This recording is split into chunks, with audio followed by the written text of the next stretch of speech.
sat in my living room that Saturday morning surrounded by pastel balloons and a banner that read, "Baby Shower," watching my sister-in-law, Vanessa, arrange flowers with a smile that seemed just a little too bright. My hand rested on my 7-month belly, feeling my daughter kick as my husband, Marcus, carried in another box of decorations. When Vanessa had volunteered to help organize everything, I felt a flutter of uneasiness I tried to ignore. I had no idea that in 3 hours, she would be the one in handcuffs. Before we dive into what happened that day, I would love to know where you are watching from. Drop your city or country in the comments below. And if you have ever had a family member who made you feel like you needed to watch your back, go ahead and hit that like button. Subscribe if you want to hear more stories about standing up for yourself when it matters most. Now let me take you back to where this all started 6 months before that baby shower, when I first realized something was deeply wrong. Marcus and I had shared the pregnancy news with his family on a chilly evening in October. I remember the warmth of his mother Patricia's hug, the way his father Robert's eyes crinkled with genuine joy. They had waited so long to become grandparents. Patricia immediately started talking about knitting blankets and setting up the spare bedroom at their house for when we visited. Robert asked about doctor appointments and whether we needed anything for the nursery. It felt exactly like the loving family welcome I had hoped for. Vanessa arrived 20 minutes late to that dinner. She walked in wearing a designer coat, her heels clicking against Patricia's hardwood floors. At 33, Marcus's older sister carried herself with a confidence that sometimes felt more like armor than genuine self-assurance. She worked as a marketing manager for a tech company downtown, and she made sure everyone knew about her success. Her divorce had been finalized 2 years earlier, something Patricia only mentioned in hushed tones when Vanessa was not around. When Marcus announced we were expecting, Vanessa's smile did not quite reach her eyes. She hugged me, said congratulations, and then spent the rest of the evening talking about a campaign she had just closed that would bring her a significant bonus. I tried to ignore the slight sting of her redirecting the conversation every time someone asked about baby names or nursery colors. Marcus squeezed my hand under the table. He knew his sister's patterns better than anyone. Over the next few months, family dinners became a careful dance. Vanessa would arrive with expensive wine talk about her latest business trip and occasionally make comments that felt like paper cuts. When I mentioned feeling tired from the pregnancy, she said, "Well, you chose this path. Some of us prioritize our careers instead." When Patricia showed everyone the tiny booties she had knitted, Vanessa examined them and said, "Are those handmade? I guess they are fine if you cannot afford the cashmere ones from that boutique on 5th Street. Marcus would deflect when he could, steering conversations toward neutral topics like sports or movies. But I could see the tension in his jaw whenever Vanessa made one of her remarks. Patricia tried her best to keep the peace, while Robert simply went quiet, retreating into his newspaper or offering to refill drinks. I told myself that Vanessa was probably just dealing with her own pain. Divorce is hard. Not being able to have children must hurt even more. I could be patient. I could be understanding. My best friend Maya saw things differently. We had known each other since college, and she read people the way I read children's books to my preschool class. One afternoon at a coffee shop, when I was about 20 weeks along, I told her about the family dynamics. She stirred her latte and looked at me with concern. "Lillian, I know you want to believe the best in people. It is one of the things I love about you. But some people do not get better just because you are kind to them. They get bolder." I told her I could handle it, that Marcus's family meant everything to him, and I would not be the one to create problems. Maya just shook her head and made me promise I would be careful. At the time, I thought she was overreacting. The real trouble started during my 20th week. We had gone in for the anatomy scan, and the technician had revealed we were having a girl. Marcus cried. I cried. We called Patricia from the parking lot, and she screamed with joy so loudly that Marcus had to hold the phone away from his ear. She insisted on hosting a dinner that weekend to celebrate. The dinner was lovely until Vanessa arrived fashionably late, as always, carrying a wrapped gift. Everyone gathered around as I opened it. Inside was a copy of What to Expect When You Are Expecting, which would have been thoughtful except for the sticky notes Vanessa had placed throughout. On page 47, next to the section on sleep deprivation, she had written, "Hope you are ready for sleepless nights."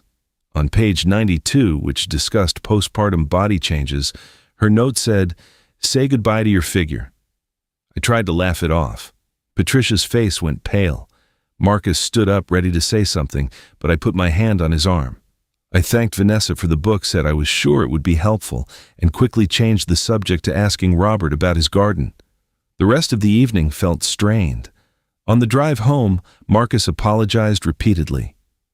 I do not know what is wrong with her lately. She was not always like this. I leaned my head against the car window and watched streetlights blur past. She is hurting Marcus. Sometimes, hurt people hurt people. We just have to be patient. But patience, I was learning, has its limits. By my 6th month, the nursery became my focus. We had chosen a small bedroom at the end of the hallway with windows that caught the morning light. I wanted soft yellows and grays with white furniture and shelves lined with books. Marcus and I spent weekends painting, assembling a crib, and debating whether we needed a changing table or if the dresser top would work just fine. Vanessa called one Tuesday evening. Marcus was out of town for a work conference, and I was home alone folding tiny onesies I had bought on sale. She asked if she could come by to see the nursery and offer some design advice. Before I could think of a polite way to decline, she said, Patricia had mentioned I might need help, and she had some great ideas. She arrived with a binder full of Pinterest photos and magazine clippings. For the first hour, it was almost pleasant. She pointed out where I could add floating shelves, suggested a reading corner by the window. Then, the comments started. This paint color is really quite pale. Are you sure it would not look washed out? That crib is from Target, right? I mean, it is fine if budget is a concern, but safety standards vary so much with cheaper furniture. These curtains are sweet, I suppose. They just feel a little juvenile. But maybe that is the look you are going for. Each comment landed like a small stone, and by the time she suggested that maybe she could help us out financially, so our daughter could have what she deserves, I felt something shift inside me. I was tired, my back ached, my ankles were swollen, and I was standing in my own home being told that my best was not good enough. I took a breath and smiled at her. Vanessa, I really appreciate you coming over, but Marcus and I have this handled.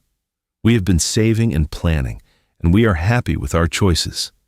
This nursery is going to be filled with love, and that is what matters most. Her expression hardened for just a second before she rearranged it into something neutral. Of course, I was just trying to help. She packed up her binder and left without saying goodbye. That night, I called Maya and told her everything. She listened without interrupting, and when I finished, she said simply, "Start documenting everything. I have a feeling this is not over." 3 weeks before my due date, Patricia called about the baby shower. She wanted to host it at her house, invite family and friends, make it a beautiful celebration. I loved the idea. Patricia had impeccable taste and a warm, welcoming home. Before we could finalize any details, I heard Vanessa's voice in the background. Patricia put me on speaker. "I would love to organize everything," Vanessa said, her voice bright with enthusiasm. "I have planned so many corporate events. I can make this absolutely unforgettable." Patricia sounded delighted. "Oh, that would be wonderful. Vanessa is so good at this sort of thing, Lillian. Would that be all right with you?" What could I say that I did not trust her, that every interaction left me feeling small? With Patricia's hopeful voice on the line, I heard myself agree. Vanessa promised it would be perfect, that she would include me in every decision, that this would be the baby shower everyone would remember. Over the next 2 weeks, my phone buzzed constantly with messages from Vanessa. She sent photos of decoration options, menu ideas, game suggestions. But every time I responded with a preference, she had a reason why it would not work. The color scheme I liked was too common. The games I suggested were outdated.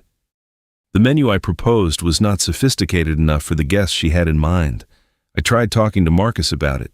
He was juggling a major project at work and looked exhausted every evening. "She's just being particular," he said. "It will be fine. Try not to stress." But I was stressed. Maya's warning kept replaying in my mind. I asked Vanessa for the guest list, and she said she had already sent invitations to everyone on the list Patricia and I had provided. When I asked to see the venue setup, she insisted it was a surprise. 1 week before the shower, Vanessa posted on Facebook about organizing a baby shower for her sister-in-law, with photos of elaborate decorations and comments about how lucky I was to have such a capable family member helping out. My friends started messaging me asking why Vanessa was acting like this was her event. I did not have a good answer. That same week, something else happened, something that changed everything. I received an alert from my bank about unusual activity on my account. Someone had attempted to open a new credit card in my name. The application had been flagged because the information did not quite match my records. I called the bank immediately, and they advised me to file a police report and check my credit history. When I pulled my credit report, my hands started shaking. There were 3 new credit card accounts I had never opened. The total charges across all 3 cards exceeded $30,000. I sat at my kitchen table 7 months pregnant, staring at transactions for designer handbags, expensive electronics, and luxury furniture. I did not tell Marcus right away. I needed to think clearly, and he was already overwhelmed. Instead, I called Maya. She came over that night with her laptop and a determination in her eyes I had rarely seen. "We are going to figure out who did this," she said, "and then we are going to make them pay." Maya worked in cybersecurity. She had contacts, resources, and a mind that worked like a steel trap when solving puzzles. She helped me contact the credit card companies, file detailed reports, and reach out to the police. Detective Sarah Chen from the fraud division took my case. She was thorough, asking questions about who had access to my personal information, who had been in my home recently, who might have reasons to target me. And then Maya found something. One of the credit card companies provided IP address information for where the accounts had been opened. Maya traced it back to a location 3 blocks from Vanessa's apartment building. Security footage from one of the stores where purchases had been made showed someone who looked remarkably like Vanessa making a large purchase on one of the fraudulent cards. I felt sick, angry, but also, strangely, clear-headed. This was not just about petty jealousy anymore. This was a crime, and I was not going to let it continue. I finally told Marcus everything. He was devastated, furious at his sister, guilty that he had not taken my concerns more seriously. We sat up all night talking about what to do. Detective Chen advised that we continue gathering evidence. She wanted to build an airtight case before making any arrests. And that is when I made a decision that Marcus initially resisted but eventually understood. I was going to let the baby shower happen exactly as Vanessa planned. I knew she would try to humiliate me. I knew she would make it her moment, not mine. And I knew that with all those witnesses present, it would be the perfect time for Detective Chen to make her move. The morning of the baby shower arrived with clear skies and a temperature that hovered around 75 degrees. I woke up with butterflies in my stomach that had nothing to do with pregnancy hormones. Marcus made me breakfast, his hands shaking slightly as he poured orange juice. We had told Patricia and Robert everything 3 days earlier. Patricia had cried. Robert had aged 10 years and 10 minutes, but they understood why we were doing it this way. We arrived at Patricia's house at 1 in the afternoon. The party was set to begin at 2. When we walked in, I had to admit that Vanessa had outdone herself with the decorations. Soft pink and white balloons created an arch over the entryway. Fresh flowers filled every surface. A table near the window held wrapped gifts, their bows perfect and uniform. Another table displayed an elaborate spread of finger foods, pastries, and a beautiful cake decorated with tiny sugar flowers. But as I looked around, I noticed something strange. Every photo frame on display featured pictures of Vanessa. Vanessa at her college graduation. Vanessa at a corporate awards ceremony. Vanessa on vacation in Europe. There was not a single photo of me, of Marcus and me together, or even of the ultrasound pictures Patricia had been so excited about. The banner hanging across the fireplace read, "Welcome baby girl," but did not mention my name anywhere. It could have been anyone's baby shower. Patricia noticed too. She looked at Vanessa with confusion and hurt in her eyes.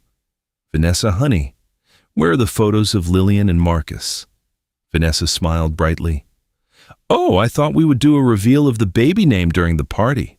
You know, make it special. These are just placeholder decorations." But Marcus and I had not decided on a name yet.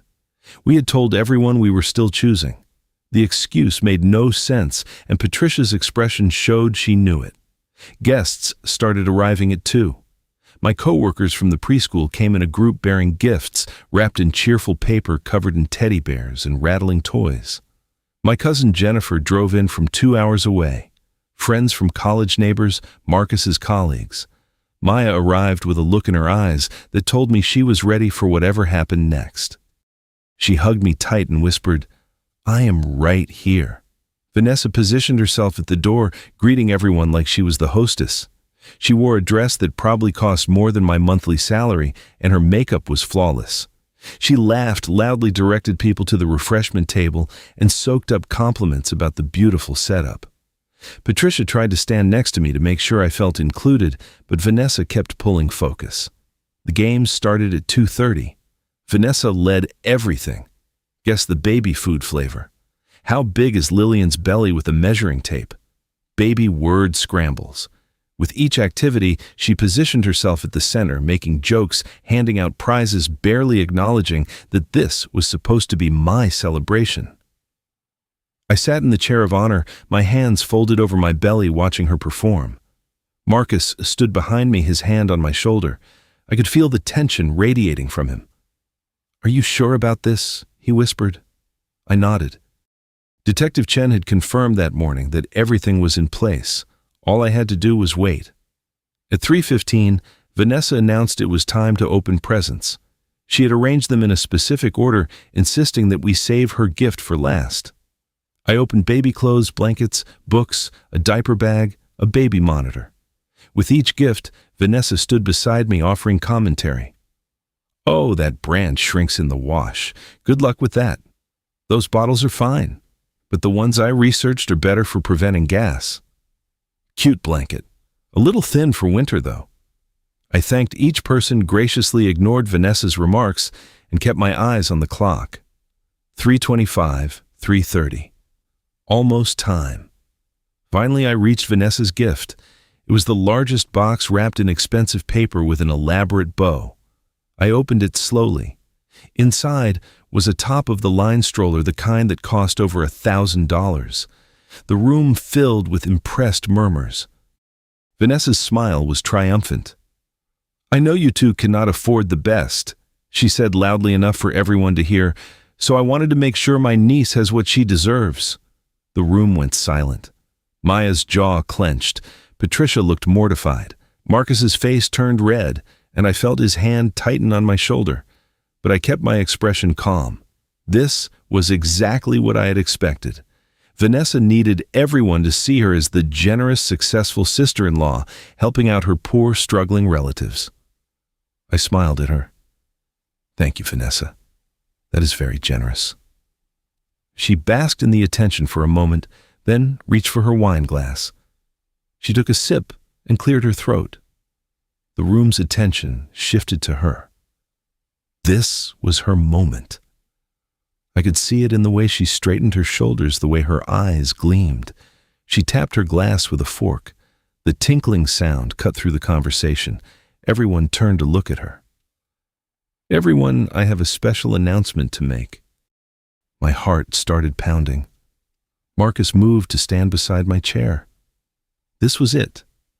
This was the moment she had been building toward. I could see it in her expression, the barely contained satisfaction. She was about to drop whatever bomb she had been holding. "I want to share something important about Lillian that I think everyone should know." Marcus stood up. "Vanessa, what are you doing?" She ignored him, her focus on the crowd of guests. "You all think she is this perfect soon-to-be mother, but there is something she has been hiding from all of you." Patricia stood up too, her voice sharp. "Vanessa Coleman, stop this right now." But Vanessa kept going. "I think people deserve to know the truth about who they are celebrating today. I think you all deserve to know that Lillian is not who she pretends to be. She is—" The doorbell rang. The sound cut through Vanessa's speech like a knife. She faltered, confused. Patricia, looking relieved for the interruption, moved toward the front door. Marcus's hand found mine. Maya leaned forward in her seat, her phone in her hand, recording everything. Patricia opened the door. A woman in a police uniform stood on the threshold. Officer Jennifer Martinez, just as we had planned.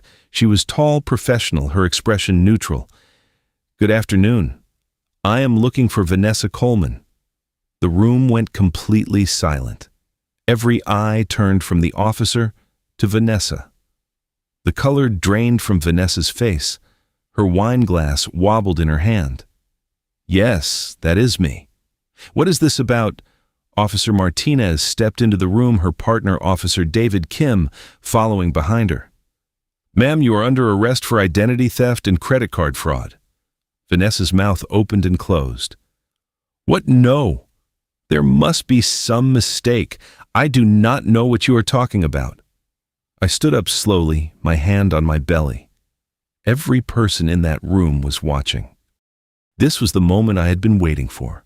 Not for revenge, not for humiliation, but for truth. "There is no mistake, Vanessa." She turned to look at me, and I saw real fear in her eyes for the first time. 3 weeks ago, I received an alert from my bank about fraudulent activity on my account. Someone had tried to open credit cards in my name.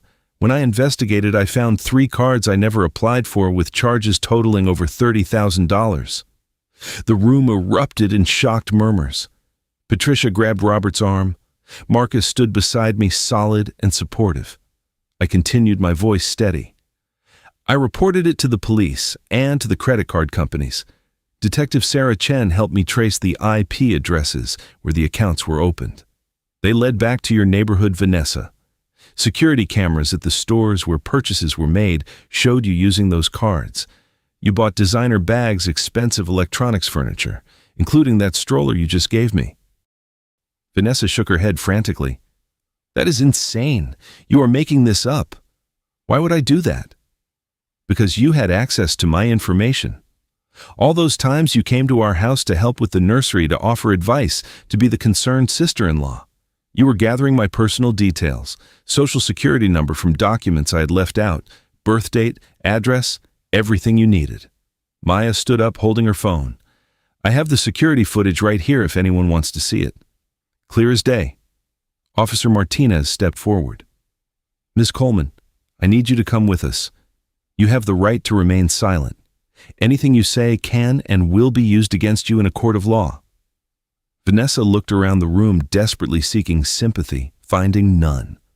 "This is ridiculous. Patricia, Robert, tell them. Tell them I would never do this."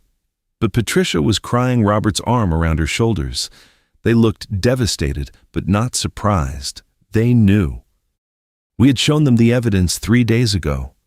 They had struggled to believe their daughter capable of this, but the proof was undeniable. Marcus spoke, his voice heavy with sadness. "You did this to yourself, Vanessa. Lillian gave you so many chances. We all did. But you kept pushing. You could not just let her be happy." Officer Martinez pulled out handcuffs. The metallic click as they closed around Vanessa's wrists seemed impossibly loud in the silent room. Vanessa's face crumpled. Tears streamed down her carefully made-up face, leaving dark trails of mascara. "I am sorry," she whispered, but I did not know if she was talking to me, to her parents, or to the room at large. As the officers led her toward the door, she looked back at me one last time. Her expression was a mixture of hatred, shame, and something that might have been regret. I met her eyes calmly. "I gave you so many chances to stop Vanessa. You chose this." And then she was gone, escorted out of her parents' house in handcuffs, while 40 baby shower guests watched in stunned silence. The room stayed quiet for what felt like hours, but was probably only 30 seconds. Then, Maya started a slow clap. My coworker Jennifer joined in. Soon the entire room was applauding. Not for the arrest, but for the truth, for justice, for the fact that I had stood up for myself. Patricia came to me, tears still streaming down her face. "Lillian, I am so sorry. I am so sorry. I should have seen it. I should have known something was wrong." I hugged her carefully around my belly. "This is not your fault. You did not do this. Vanessa made her choices." Robert joined us, his eyes red. "We raised her better than this. I do not understand how she became this person."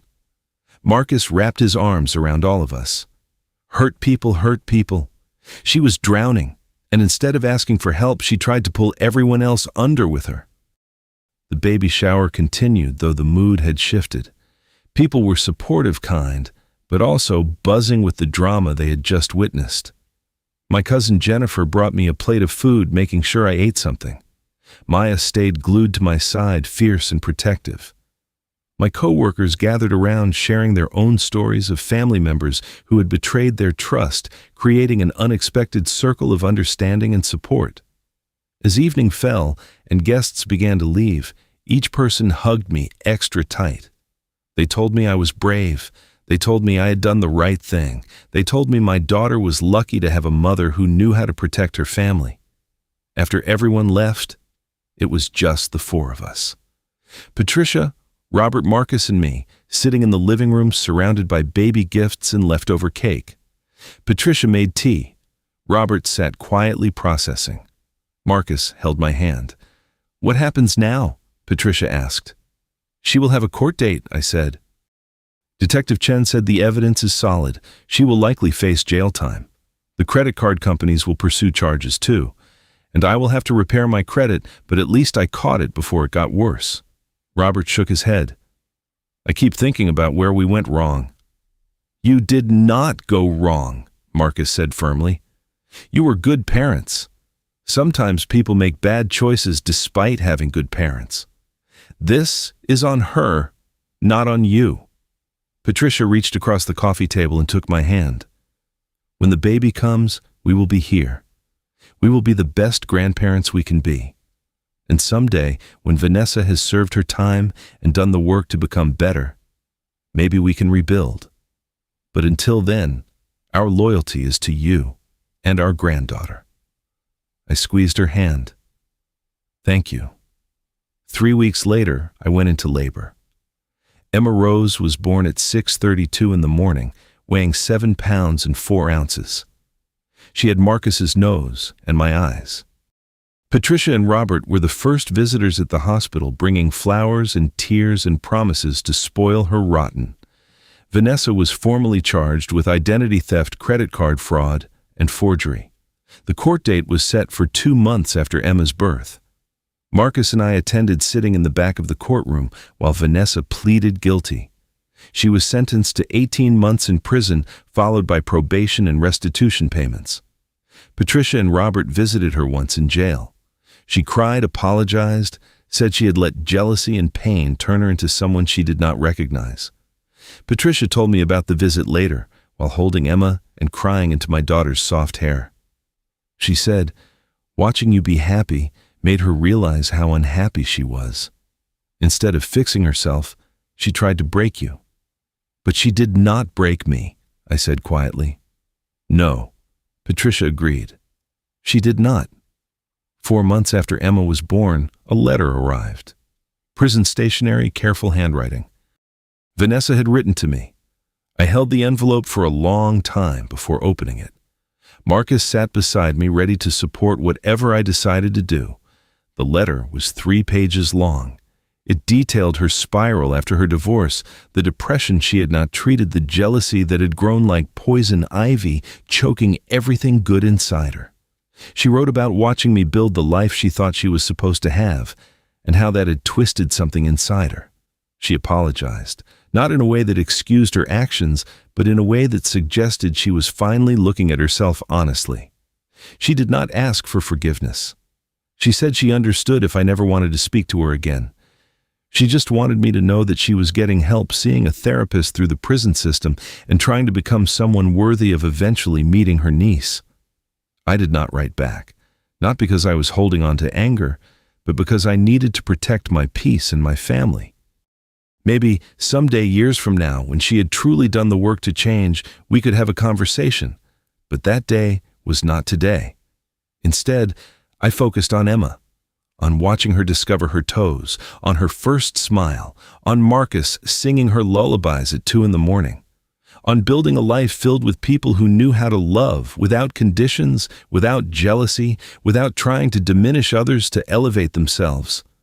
Maya came over often, becoming Aunt Maya in everything but blood.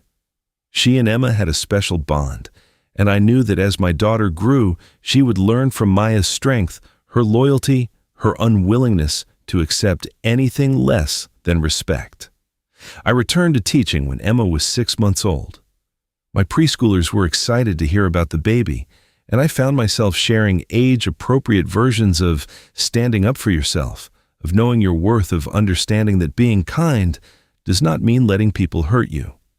On Emma's first birthday, we had a small party. Just close friends, Patricia, Robert, Maya, and a few families from my teaching job. We sang happy birthday. Emma smashed cake all over her face. Patricia took 1,000,000 photos. Robert built her a wooden toy box that he had spent months crafting in his garage. That night, after everyone left and Emma was asleep in her crib, I stood in her nursery, the same room Vanessa had criticized with its soft yellow walls and Target furniture.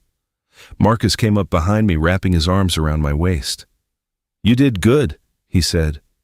"We did good," I corrected. He kissed the top of my head. "Do you ever regret how it all went down?" I thought about it. About the baby shower, the handcuffs, the public revelation. About the quieter option of just reporting her to the police without the dramatic confrontation. "No," I said, finally. She was planning to humiliate me in front of everyone I cared about.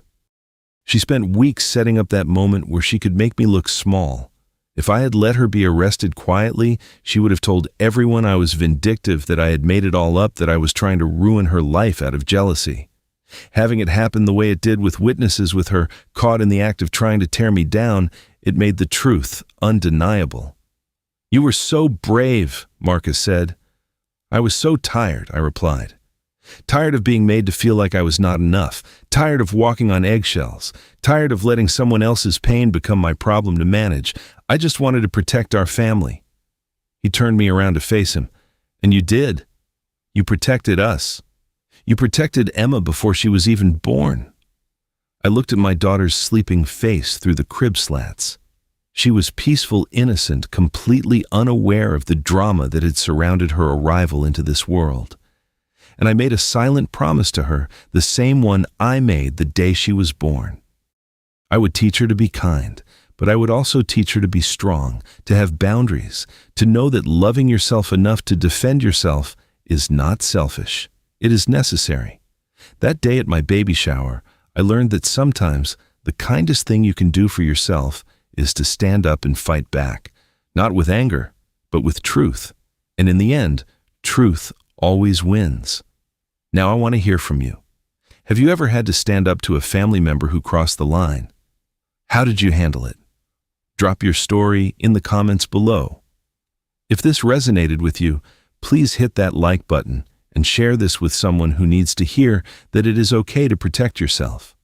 Subscribe for more real stories about finding strength when it matters most. Thank you for listening to my story, and I hope it reminds you that you deserve respect, especially from the people who are supposed to love you. Wishing you all the courage to stand up for yourselves and the wisdom to know when that time has come. Take care of yourselves out there.